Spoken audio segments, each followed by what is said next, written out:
Hey, you there. Thank you for watching, and welcome to Forge Lines Forever. Today, I have a 5v5 custom match here on the most amazing Neuroxys map generator.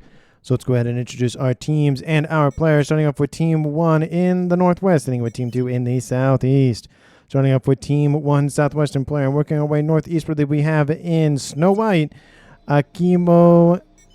Aikomi Lin, going to call him Lin for short. He is a Seraphim, and he is a 1500. To his northeast, we have in lightish red pink Dimitri 12 going as a Cybran. He is an 1800, and again, he is a Cybran. To his north in Chevy Crimson is Scrat going as a Cybran as well, and Chevy Crimson as a 1600. To his east is Jura. He is a Seraphim in Regal Purple as a 1900, the highest rated player on Team 1. And to the northeast, we have in Stitch Blue, Plunder as a UEF. He is a 1700. So for Team 1 side of the map, they have 2 Seraphim, 2 Cybran, and 1 UEF, which means Team 1 lacks Aeon technology. Starting off with Team 2, so let's say northeastern player working away southwestwardly. We have in Ruby Red, Fission going as a Cybran. He is a 1200 in Ruby Red. To his southwest in Pac-Man Yellow is BRSD CCC 97 going land all day and then air. I would assume he is a 1900 as a Seraphim. In Orange Color Orange, the regular slot here for Team 2, it is Lamartez. He is a Cybran as a 1600. In Glow in the Dark Green to his west is Drimmer. He is a Seraphim. He is a 2100, the highest rated player on Team 2 and in the game overall. And again, last but not least, for Team 2 in Tropical Ocean Blue is Toka. He is a Cybran as a 1600. So for Team 2 side of the map, they have 3 Cybrans and 2 Seraphim, which means Team 2 lacks Aeon and UEF technology, which means for the entirety of this game, there are no Aeons. Apologies to those loyal to the Princess. Hopefully you enjoy the game nonetheless. And for 10 players on the map, let's take a look at how much reclaim they have to scoop up. Currently sitting at 4,000 mass. That is not a lot of mass. And that's about 400 mass per player. I mean, it's worth it a little bit, but is it really worth it? Let me know down in the comments if 400 mass is even worth really reclaiming. I mean, and given the fact that there are just so many mexes. So many mexes. Most of them do side on the back lines of both of these teams, so you can see a decent amount of them are in this. Essentially, I'll cut Team 2's example and see in this triangle. I mean, it's kind of hard. There you go. You can see the little dots now. This is where most of the mexes on their side of the map are. There are 1, 2, 3, 4, 5 Trimex positions here on the front line, so each player will have at least one. And maybe somebody else won't have that, and they'll just give over their decent amount of mexes back here. We have 5 mexes, 5 mexes, 5 mexes right here. So 5-star mexes, 3 of them. Lots of mexes for our players to scoop up. So I assume, and then we will see that those ecos will skyrocket. Not initially, but they will just zoom into the stratosphere. Probably about 10, 15 minutes as those T2 upgrades just start getting spammed out one after the other. So let's go ahead and see where our players are off to in this game. It looks like it's going to be 2v2 on the east and 2v2 on the west. It looks like maybe Scrap will join one side or the other, but he's busy going for a decent amount of P-Gen so he can go, again, get that T2 air facility online. For Team 2, looks like it's going to be 2 players from Team 2 and 3 players for Team 2 on the northeast. So it's going to be 2v3 in favor of Team 2 and then 2v2 in the south. Labs outbound here from both teams dealing with incoming units. Nice little Selen does get by a couple of these Selens from Team 1, but there is an engineer that is going to be under threat, unfortunately. Will it get reclaimed? No, it does not. Will this one reclaim it? We'll see. No, it does not. Looks like the APM for Team 1's Lin is busy doing other things. We do see that Lin's commander is nearby, though, going for this Trimex position on the front line. And the wave of units are inbound. T1 bomber over the top here for Lin. Going to get shot down. But does it? No, it does not drop in front or near any sort of engineers. Lab does kill off 2 engineers, halting the expansionary efforts of mexes for Lin. We do see in the east not as much raining going down here between these 3 players. Of course, only 1 player has units. 1 player does not have units nearby. That is the Martes. But there is 1 bomber outbound from Team 1's Plunder going after a nice group of engineers, going to kill off 3 of them, right? Actually, 4 of them gets caught in the blast. So he gets 4 kills there, currently sitting at 5, 6 kills. It does get shot down, but at least a little bit of raiding did happen and slow down Team 2's expansionary efforts in the main base. That Salon is still there, being very annoying for Team 1. Bomber's now outbound for Team 2's Toka going after something, but there is a bomber outbound from Drimmer as well going after something. The Salon is running around being annoying, but there are a couple of Mantis nearby. Salon really is trying to do its not the Jods. It does get shot and destroyed, but it was bobbing and weaving as much as it can. I will make a note that in the title of the match on the replay, it's Elsai Kongru, which is what I know it from is Steins Gate, if you've ever seen that anime. Very good anime. Deals a little bit with kind of alternating slight reality, a little bit of time travel kind of thing. And it's very interesting. So if you haven't watched Steins Gate, I would highly recommend it. I know they made another season or so that's like Steins Gate 0 that, I mean, you don't really need to watch to understand the whole story of Steins Gate. So I think it's like a 26-episode show. It's not terribly long for anime, so it's a good watch. I would highly recommend it.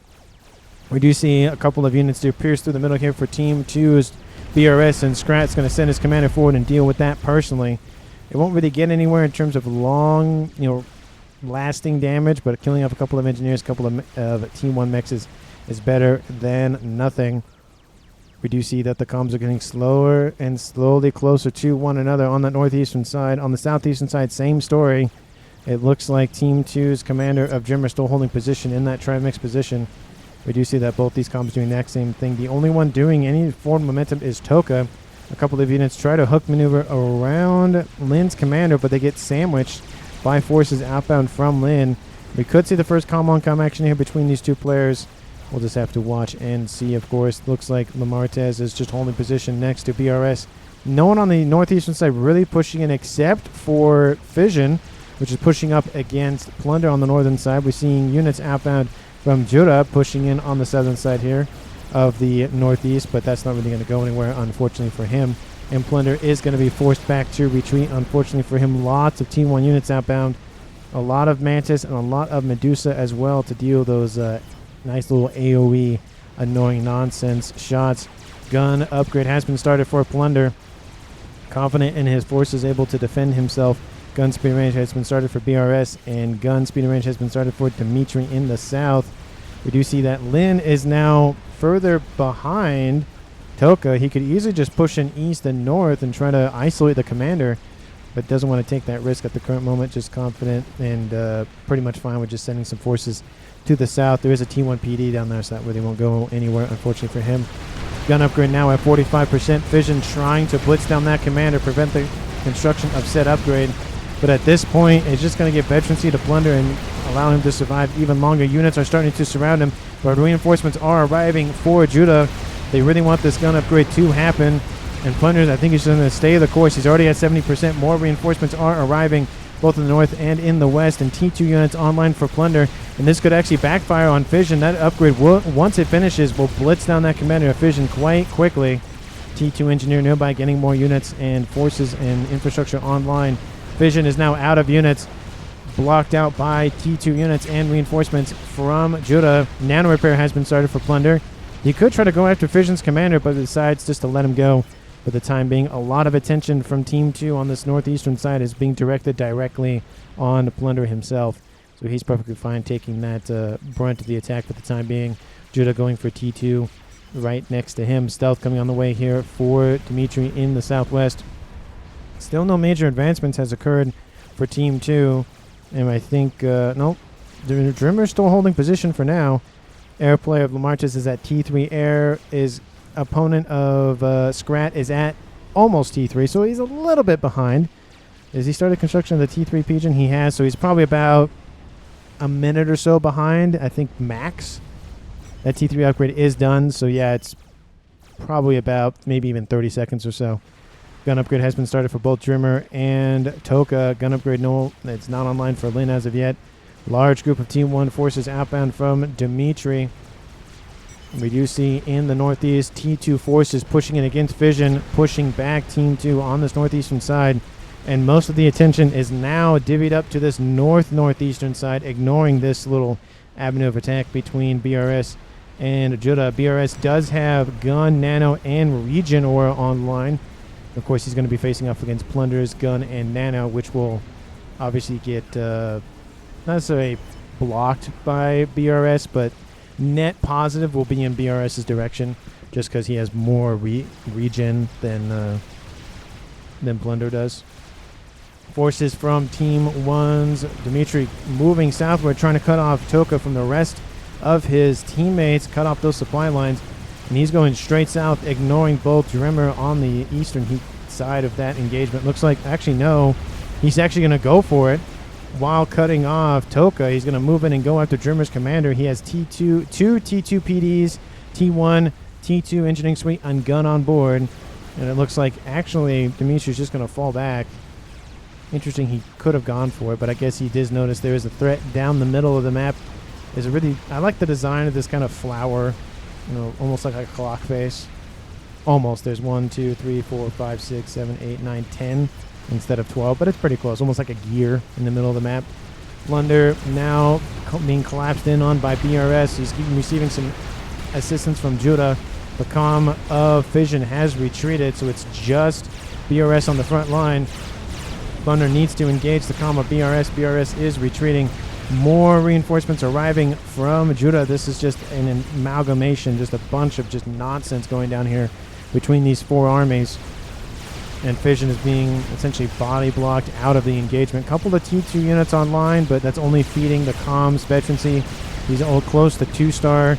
BRS sitting almost at 1-star at 5 mass more is what he needs. And we will Plunder just 100 or so more to his his 2-star veterancy medal on board his chestplate. And air forces are being expanded about by both of the air players in the game.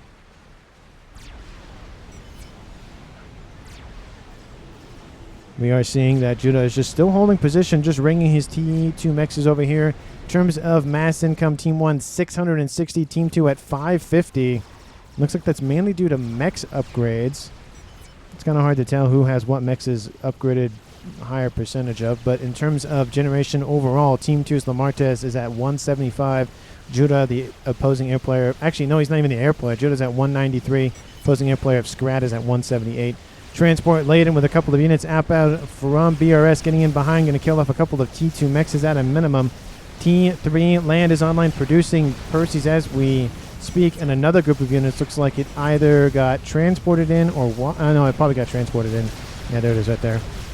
And those units are now trying to focus down Plunder's resources. There is a couple of PD being built, a couple of mexes will go offline here, but those Percy's being built will pretty much be enough to hold off this push, or at least delay the amount of damage that could have happened if they weren't already there. And at the same time, Plunder is forcing back BRS. He's getting a lot of T1 PD online to try to just stave off this attack. He does do so. Plunder is forced to retreat. T2 Pigeon goes offline. T3 Mechs is still online. He does lose 2 Mexes. Is that a T3? That was a T2. He loses 2 T2 Mexes. That's 18 mass a second. Team 1 still holds the lead for mass generation, now at more than 100 mass per second at 15 minutes on the clock. Gun speed and range is coming online here for Judah in the north. And ASF just kind of holding position. Missile launcher outbound from Jimmer is most likely spotted by Team 1. It's going after either Pigeons or Mexes. There are no Pigeons in this mix. Tons of land facilities, though. Team D being hastily built. Looks like it's going after the T3 land headquarters. One missile impacts the facility. The next one is outbound, but unfortunately the Zapper is online, and they're being spammed up very, very quickly. 1 shot and 2 shots are down. And Drimmer will be forced to go after new targets, going after other mexes that are unguarded by TMD. In the south, just skirmishes going down between Toka and Lin. Lin has gun online, and Toka has stealth and gun online. Large group of T2 forces now coalescing in the northeastern corner for Vision. We do see that transport still over here in the corner, though, so we might see another drop outbound pretty shortly by BRS, but he's not using that right now. Dimitri pushing forward against Drimmer's commander. Drimmer has gun, missile, and T2 versus Dimitri's gun and stealth. Team 2 does not see him. He sees the mole and another unit nearby, but that's all he sees. Gun is activated. Dimitri will force Drimmer into the water. Oh, no, maybe they're just going to duke it out for a little bit. Drimmer will be trying to snipe that comm of Dimitri with a missile, but misses. And it's just going to be back and forth for the time being. Units are starting to, again, move and advance. Reinforcements might be arriving shortly for Drimmer, trying to collapse around those forces for Dimitri. And at the same time, he uses the advantage. Toka being he moves in to the middle, but there are Othams moving in to intercept as well against those rhinos and a couple of bricks. Dimitri forces Drimmer into the water. He drops into the yellow. So does Dimitri. And looks like he does force back those forces from Drimmer as well. Lasers started here for Lamarches in the north. And those units starting to collapse on top of Judah's Triumex position. Decent amount of Othams, T2 units as well, and BRS's commander.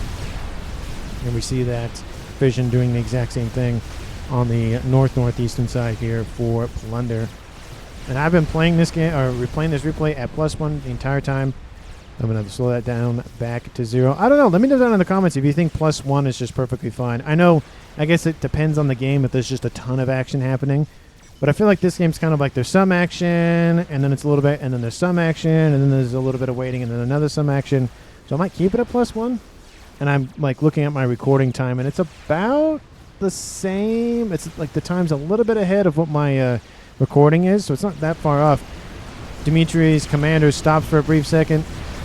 The comm of Drimmer's trying to snipe him, but his position is going to get destroyed. There's a couple of mobile missile launchers in the mix going after the TMD and the PD as well, trying to allow this land army to move in a lot easier. Toka going for nano as we speak, and we do see... I thought I saw something moving in from DRS, but looks like it's just air scouts. And Judah moving in with a decent amount of Othams facing off against BRS's... Is it advanced? I don't think it's advanced region. I think it's the regular one, right? It's not as filled in as it would be. It's kind of hard to tell with the zoomed out, because I look for the outer rings, not the inner rings, but it has the same kind of nano feature as the region has the same thing as the nano, where it's like 2 of them are filled in and 2 of them are not. Dimitri forces back Drimmer on the southern side. I think I'm going to slow it down now, though, when we close in on that 20-minute mark. And we see reinforcements possibly mounting here for Toka, but looks like Dimitri's just going to fall back. He's dealt with the Trimex position that he wanted. It's going to claim the victory and head out. Air forces being built up here by both teams. No real engagements as of yet that I have seen. Judah faces off against BRS's commander, going after that PD lineup that he's doing, getting some shields online. The Othams are moving in to intercept, and those are going to blitz down everything in their way. BRS's commander will soon be in range of all of those T3 units, and Judah going to continue to press the attack. And those forces are going to just move in and intercept, try to slow down the advancement of Judah's forces, but there's so many Othams. We could see the first departure of the game at 20 minutes. BRS's commander is being focused down by Judah's Othams, and most of those Othams for him have been denied. T2PD trying to be hastily built. 19,000 hit points is a decent amount to chew through, but it won't matter for all of those Othams with the dual fire rate on board. 3,000, 2,000, 1,000 gets a veterancy, and that does not matter. Team 1 has scored the first victory in terms of killing a comm on their on their side of the map. And it is now a 5v4 in favor of the northern team of Team 1. Drimmer is pushing forward, still going after Toka, but now he's going after the resourcing options over here, I guess, going after a couple of facilities. We'll take out that T1 land. Looks like I think it was a T1 land facility. That's what it looked like. Gun speeding range has been started for the Martes. Maybe he'll go for cloaking and force his way forward against Judah. But Judah is going to continue to barrel down on his opponent of now Fission, who is taking control of BRS's forces and infrastructure. Plunder being bombarded from T1 and T2 units, has a decent amount of PD and these Percy's online. Would like to see some Titans. They're a lot more well equipped to deal with a lot of spam because their fire rate's a lot higher. And this will force back Plunder, but he'll get a decent amount of veterancy from this. I don't think he'll die from this unless some body blocking happens, but he should be out of range before most of those forces are able to really deal a lot of damage to the comm. He's sitting now at 3-star veterancy. and all of those rhinos are focusing on the PD and the Percy's, and Plunder's still trying to retreat.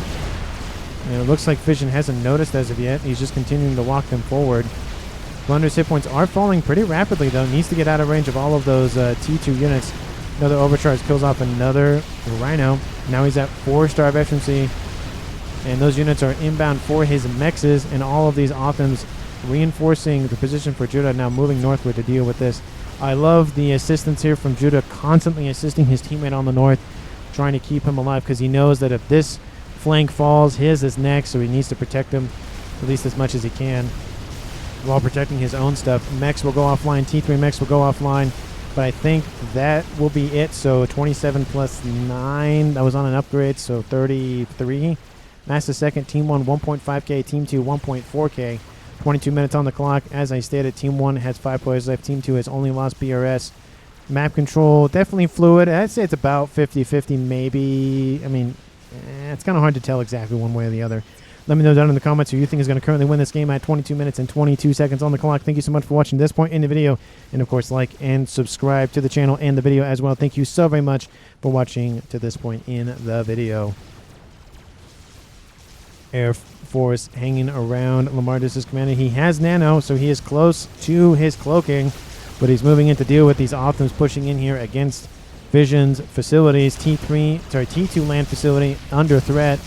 I don't think he has T3. He does have T3 land. That's just another, essentially a backup. But we have some gunships overhead here for Lamartez, as well as those forces being pulled back to deal with this Otham threat. They'll kill off a couple of more Mexes, but that's really about it. Not really a lot of damage, just enough to keep Team 2's attention, enough to plunder for rebuild and push back against Vision's forces in the northeast. Lin holding out with some sniper bots against the Cybern commander of Toka, putting out his bricks, putting out that brick wall, forcing him back ever so slightly. Bricks able to outrange the Othams. At least I think it's the primary fire. The secondary fire can still hit him, but the primary fire cannot. And, of course, we have Dimitri pushing back and forth between Germer. You know, just he's constantly like, go back, push forward, go back, push forward, go back, push forward. And I'm going to speed it up back to one. Optimus moving into this T2 Tickle Cannon base. Looks like they're not going to engage it. Titan's now online, but they're now being tickled to death, unfortunately. And look at the bar, just meow. They'll kill one of those units off. And will they kill off the second one? They will. The third one will make it out of range. That transport is still there for Germer, by the way. It's been hanging out there for a while. Maybe it was BRS's initially, but still hanging out there for some reason. We have some bricks crossing the water, going after Mechs and going back underneath. One brick is down. Lots of sniper bots underneath shield coverage. Love this mix. Would love to see probably one more shield, but we have a decent amount of sniper bots here. Currently sitting at 8 over here, but in total, that is a lot of nonsense. Of course, I've selected everything in the game, so, and not just obviously the land forces. Do see that those bricks have now forced back Lin on this western side, kind of very similar to what happening to Plunder on the northeastern side here against Vision. But there's a hard break between Vision's forces and his next set. So it's going to be a lot easier for Team 1's Judah and Plunder to move in that same avenue of attack and essentially encircle that, which is exactly what's happening with these Othams, which got over here to the east and just did some annoying raiding nonsense. More mechs is taken offline here for Team 2's, maybe Lamartez, but those are probably under the control of Fission. Mass incomes 1.9 versus 1.6. Nuke is outbound. Where is it coming from? Most likely it's from the north. Team 1... Plunder launching it against his opponent of Lamartez. He doesn't have an SMD loaded. It is a 20x20, so it's going to take a little bit longer for that nuke to reach. He's going to put it right in between that SMD and the air grid. He won't kill all the air grid off, but he'll kill a decent amount of it off. Nuke is outbound. ASF moving over here, going after Lin's forces. Lin's commander is now underneath the surface of the water, and this will definitely hamper Team 2's ability to fight back in air. And boom, kills off half of the air grid. T3 air facility is still perfectly fine, but killed off a decent amount of mexes as well. I think 4 of them got caught in the blast. SMD is also offline, which means another nuke can come in and finish it off. That's more than 100 mass a second that Team 2 in total has lost. Lamartis now down below 500. Lin walks out of the water for some reason. Don't know why he did that, but Team 2 scores a counter kill. That's at 4v4 with Lin being the first casualty on Team 1's side of the map. I didn't see. I guess he didn't notice the gunships overhead. ASF fight happens. Team 1 gets, I think, a little bit better end of the deal, but gunships get into the base for now. Judah, that was under control of Lin. T3AA has been slowly been built around the map here for Scrat, but he's, again, slowly dealing with it. T3 Mechs is coming offline, but again, the damage is done. Half of that air grid is down. SMD going to be rebuilt, and SMD is going to be rebuilt, or built, I should say, everywhere on the map. Nuke is half loaded once again, so Plunder's going full nukage and bringing his opponents back to the Stone Age. And yes, I made a joke using the name of the nuke launcher, yes.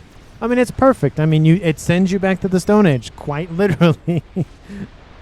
Everything gets destroyed besides stones, and even then, the environment should be sunken, but that's a whole, destroying environment stuff that this game really wasn't built around. That's what I'm excited for Sanctuary, where you can, destroy the environment and stuff. That seems very fun and entertaining. And you can, change the weather and all that stuff. You can, freeze the water and all that. I think it'd be really fun to play that game when it does come out.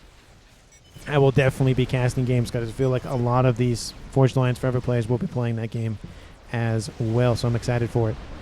We do see that those missiles raining in on the Tickle Cannon base. There is no TMD, so once the shield goes offline, that's it. Those units and those structures are done and dusted. There are some rhinos moving in to intercept, but most of those PD will probably come offline before those mobile missile launchers are dealt with. And again, Plunder's more focused on the nuke, which is about to load once again. That's a really fast reloading nuke. SMD now online, loading as we speak. SMD rebuilt here for Plunder, not going to be loaded in time, of course, so Team 1's going to get another free shot. Chicken made a comment here by Lin, online here for Team 2's Ficum. Fission? Fission. I think that'd be a C if it was Ficum. But Nuke is outbound. It's going for the rest of the air grid, and that's going to really put a hamper on Team 2's ability to fight in air, giving Team 1 a huge advantage given the size of that air grid. That Scrat is just expanding out incessantly. Man, he is going air and air all day. Large T3 land army to the west here, pushing against Dimitri's forces, and he's now under the control of, since Lin has bite the dust. And there goes the nuke. Boom! Doesn't kill off the T3 Mechs, but the T3 air headquarters is down. SMD is being hastily loaded. And again, Lamartis is still at 700 mass income. He still has a lot of mass to play with, but his air facilities are just knocked out. I feel like Scrat could easily just airlock Team 2 quite easily. We have a chicken online, but it's running into a host. A absolute horde of 87 Optims. And when I made the comment that the ecos for this game would skyrocket significantly, I wasn't kidding. Team 2 sitting at 1.2k, Team 1 sitting at 2.3k, even with the destruction of those mechs earlier on. Chicken is moving in, and the chicken is gonna not feel good here pretty shortly. Brick's moving in to support as well, but I will slow it down so we can engage all of the just destruction that is that chicken. He will kill off a decent amount of those PD, and those bricks will start to fall back with the destruction of that experimental. And those mobile missile launchers still causing havoc on that PD emplacement to the north. And those forces slowly making inroads into Dimitri's base.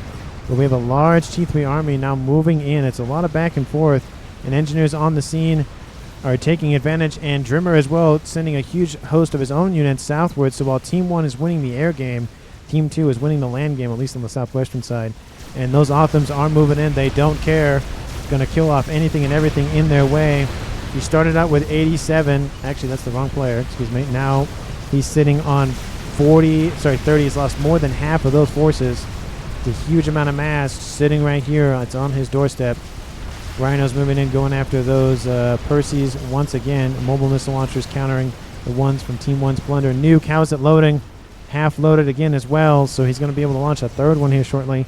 And Satellite is now online, so he was distracted by that for a little bit. Looks like SMD online. SMD is taken offline. Definitely unfortunate, but that one is still alive and has loaded. This one is loaded as well, loading a second one as we speak. And that's really about it for SMD coverage here for Team 2. So another nuke could land at the T3 air facility over here. Could land against this facility over here or here. or if the satellite does take out the SMD over here as well. Gunships moving in. They are T2s. It's better than nothing. Going after anything and everything. Chicken is online. And all those units now coalescing around that chicken engagement. We do see a split of units over here to the east. A bunch of bricks raining in against some T1 forces. A lot of them in the mix, but there's a decent amount of bricks kind of camouflaging their way inside of those just horde of T1 forces. Lots of sniper bots are going to be taken offline. Chicken going to just be sent into the rest of that army. And this is now a decent amount of mass for Team 1 and Team 2 to scoop up. They already have engineers on station. They just need to get there. Looks like something being made a comment about by Team 2, or by Team 1 on Team 2. Scrat has another satellite as well, so Team 1 has 2 satellites online. Unless that was gifted. No, it wasn't gifted over. Where is that satellite? Oh, it's over here in the back. Building a second one in satellites all day for Team 1. Air advantage here in the middle of the map here. He's waiting to engage. SMD will be launched. Going after more mechs is here for Drimmer. That SMD will not load in time. That one is out of range, most definitely. I'll even check, but I know it's out of range. That's going to be another mass assassination here for Plunder, just going after all the resourcing options. Going for Duke. I mean, at this point, the only thing he needs now is a Maver, and he has all 4 of the major offensive structures. Killed off 86,000 mass, probably going to get up to 100,000 at a minimum when that nuke lands. Not if, when. That is definitely a win. In this battle, starting to favor Team 1 ever so slightly. Team 2 is now ahead in the mass generation, 2.5 versus 2.4. And Shields will not save those mexes. He'll kill off all 5 of them. Kaboom! That is 100 and some odd mass per second that Team 2's Drimmer loses. It's now down to 400 mass per second. Killed off 117,000 mass. Might want to call him John. Spartan 117 John. Anyway, too bad he wasn't named. I know Carl has the clan tech of John. That would have been perfect if he did that, but he's not in this game. You do see in the north just constantly pressuring Team 2's weaker tech units. There's a lot of T3 AA that can attack ground units, but bouncers can do that as well. But bricks are a lot better at attacking ground units than AA units are. And they're still just full sending it. Group of Corsairs is inbound. That's a... wow, that's a lot. 780. Wow, you're building a lot of Corsairs. He wants a snipe. He wants a kill. He's going for it. I wonder what he's going for. But how many ASF do you have considering? 160. Wow, you have a lot of... Jeez, that's a lot of Corsairs. Scrat sitting at 840, and his teammate of Joda at 800 as well. Team 2 doesn't have anybody close to that besides Fission at almost 700. Mass advantage severely in one direction at this stage. ASF moving in. Don't know where they're going. Jinning, just annihilated with those ASF moving in from the side. There's a lot of AA around this place as well. Corsairs moving after that chicken. And a lot of those Corsairs are taken out by the AA defenses and units. But a third of those hit points are gone. Judah builds an experimental, most likely a chicken somewhere. Or a bomber, but it's probably a chicken. It is a chicken. And that Duke is almost on. It is online, excuse me. And you are just putting everything in building efficiency, essentially, in this game. I should say no wasted space. Duke is launching its first shells. Look at that thing. Just look at the spacing on this thing. Just crazy. There's really nothing, no wasted space. I mean, he could have another T3 Pigeon on the south side of things, but now he's going to reload his nuke again. 118,000 mass killed. We do see that those chickens are moving in here for Team 1's Judah on this northeastern side and pushing in against Fission. He has 1 chicken, but 3v1, excuse me, is not going to favor Team 2 in the slightest. Corsairs moving in as well. Sniping at what they're sniping. ASF moving in as well. Team 2's air grid being re-expanded. And land fight to the west, kind of slowing down a little bit. Chickens and crabs on the front line for defense. Small detachment of forces on the south side, ripping apart Team 2's resources on the outer layers, outer edges of the map. But that Duke is online, going after the SMD over here. Looks like he wants to kill off Team 2 with nukes. And so far, I mean, he's landed 3 of them, and they have all been devastating. All of them. None of them has been a miss. None of them has been shot down. It's been 100% accuracy for that nuke launcher, which 100% accuracy is very, very, very difficult to achieve. Teleporter coming online here for Fission. He does not have the laser as of yet. Dimitri has another experimental. Is it a chicken? Or is it a monkey? Or is it a crab? It is a crab, and he has a lot of pink units running around the map here. And we see a chicken in the water, pretty much just being ignored by all those bricks. So getting tons of value out of it. 40 kills, 43,000 mass killed. Units moving in, just being annoying here for Team 2 to deal with. And that SMD, like I said, is the target. It has 2 SMDs loaded. This one is almost about to load to 1. Shot is inbound. There's also the construction yard of a monkey right next door. Satellite and satellite. So mass assassination efforts here by both of these players. They have the same wavelength. You kill the mass. Your opponent can't produce anything. Can't defend against anything. Can't defend against anything. You win. Essentially, the GG game ender says plunder. Oh. That's funny. It's like all these bricks up here. It's just a game ender, but it is not. Don't launch them at the bricks. Okay, good. He's not. He's launching them at Fission's position, going after the T3 land headquarters, and his mix is over there. Teleporter is almost done.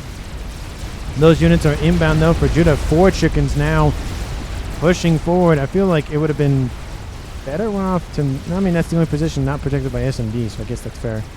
So then that way these forces from Judah can just focus south instead of going east, then south, or south, then east. And that nuke will land. I don't think it'll stray into the range of the SMD. I think he positioned it out a little bit. And there it goes, the 4th nuke of the game, the 4th one that will land, and boom! Doesn't kill off as many mexes as the other ones did, but still 3 mexes is, 27 times 3, so that's 75, 81 mass a second. It's a decent amount of mass per second here for Fission. Drops him to 516. I think he was at 600 at some point. And that artillery is still online. The only thing that's missing in this mix, buttloads of shields. Just needs one like right here, and right here, and right here, and right here. But he's just mass loading that nuke. He knows the strategy. I love it. He's not focusing on one thing. So he's one of those like jack of all trades where he has an artillery, he has a laser, and he has a nuke. He's focusing on the nuke. The laser's focusing on taking out all of the mexes. Same thing here for Scrat, taking out all those as well. SMD is no longer protected. If one shot hits it, I think it one taps it if it is hit nearby. You could have that satellite over here taking that out, but now we see Scrat going after the resourcing options for Toka.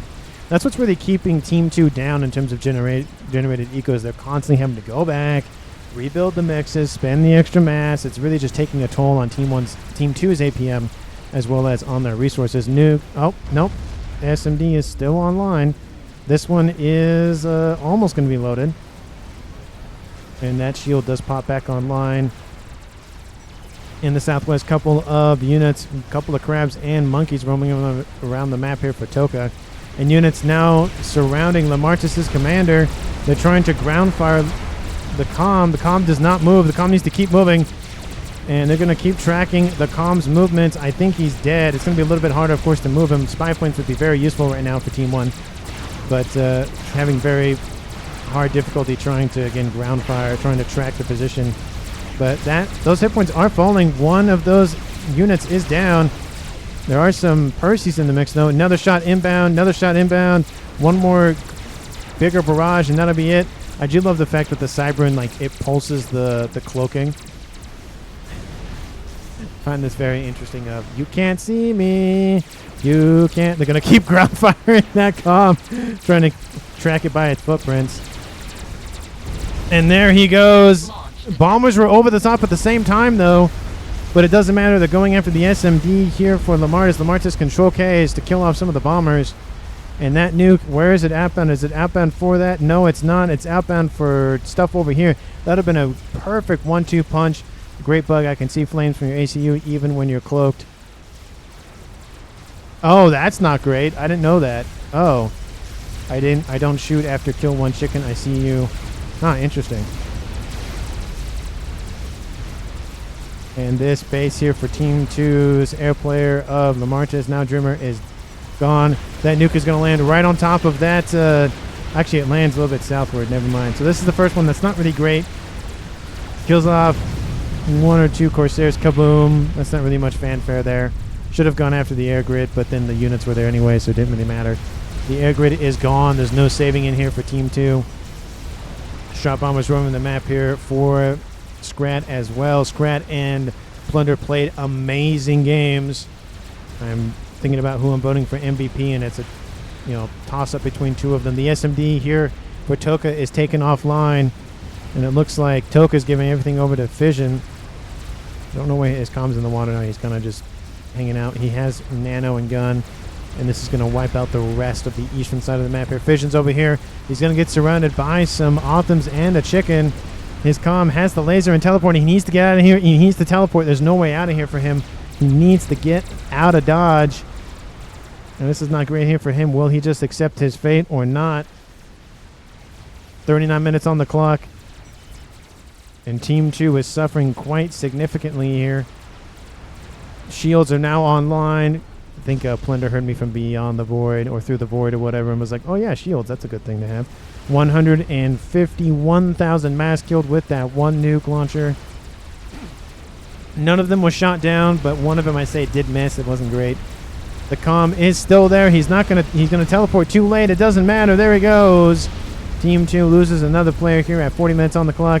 Sowad over the top of base here for Drimmer and Toka. Well, Toka soon might soon be Drimmer entirely, but Toka's still alive. Forces on the southwestern side still holding position, trying to stave off the incurring pink threat of Dimitri 12. And at this point, it might just be academic here for Team 1. The entire eastern edge is essentially gone. A couple of holdouts from Team 2, but not much anything left here. The comm is on the cliff edge, hanging out. Might just think about jumping into the water and teleporting out of here, see if bye kind of thing. Chicken moving in from that initial attack on that air grid, going after all the resourcing options here for Team 2. 3.4k versus 1.1k here for Team 1. Or sorry, for Team 2. That is a lot. Artillery is online, though, for Team 2. Did not notice that while I was sitting over here his base. 3 satellites online here for Scrat. He's going after Plunder with the nuke and the artillery. And I don't think it'll be enough. There are Corsairs moving in. I know where they're going. There's only one place they realistically should go, and they're going for it. AA trying to protect those Corsairs. There's a lot of layered AA defenses, though, so I don't think most of them are going to make it. But if it's enough to pierce through the shields, just enough for those satellites to deal the last amount of damage, it'll be worth it. Here come the Corsairs. There's still some of them making it. Bombs are dropping as we speak. And will it be enough to take out the shields? Yes, it is. At least some of them. There goes one of the emitters. Pigeon was the main target, killing off that one and killing off this one as well. Artillery is still online. But again, the damage is already done. There it goes. It's gone. It's done and dusted. The SMD should be the last thing. Nuke is launched. Where is it going? Is it just going to finish everything off? I know it's going to go west a little bit. Looks like his grid is perfectly fine. Has a lot of engineer support to protect those shields. He's going after the comm of Toka because he sees him. And that SMD is now offline. This one over here is far too over to the east to prevent. I think that one over there was far too over to the east anyways. Nuke is on a collision course for one of the 2 remaining comms here for Team 2. And it is going to land. It's not going to feel good here pretty shortly. 42 minutes on the clock. Toka's like, hey, Drimmer's like, you got to move, you got to move, you got to move. And Toka's like, I accept it. Boom. And at 42 minutes on the clock, it leaves Drimmer, this last remaining player on Team 2. And his base is just ripped apart at this point. I'm just going to speed it up to +2. We have forces in from the north, forces in from the west. They're essentially just collapsing on top of Drimmer's base. There's nothing left. SMDs are now completely offline. Going after anything and everything they can at this point.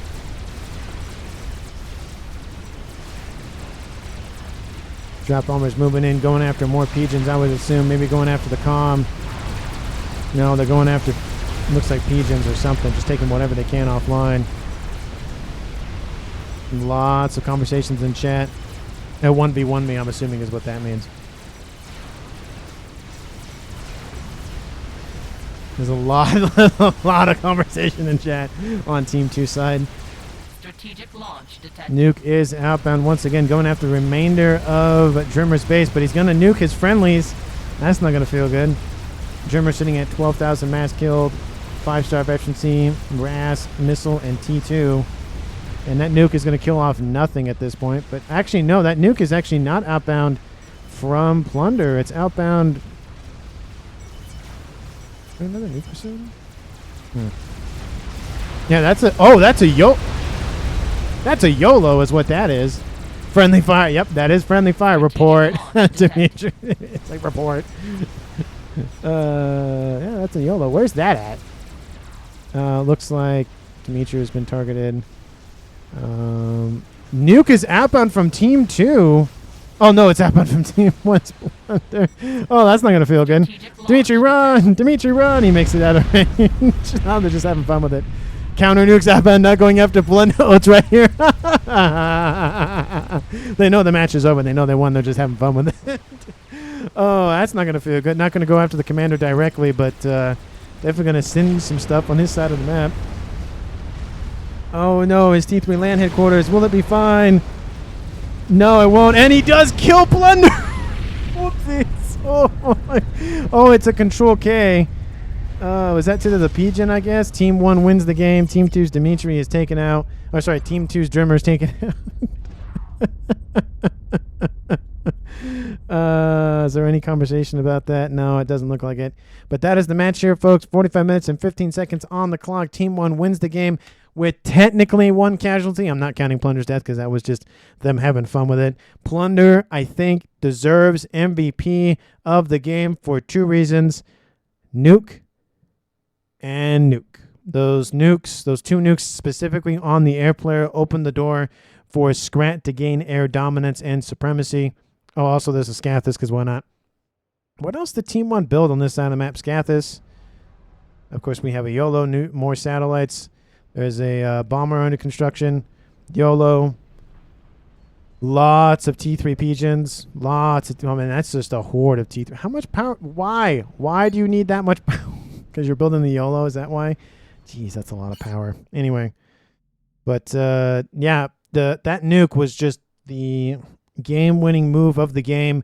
It opened the door for Team 1 to be set up for success, killing off multiple things. Drimmer's eco, Lamartus's eco, and his air grid. And it just slowly set the stage for Team 1 to win this game. But again, let me know down in the comments what you thought about the game or not.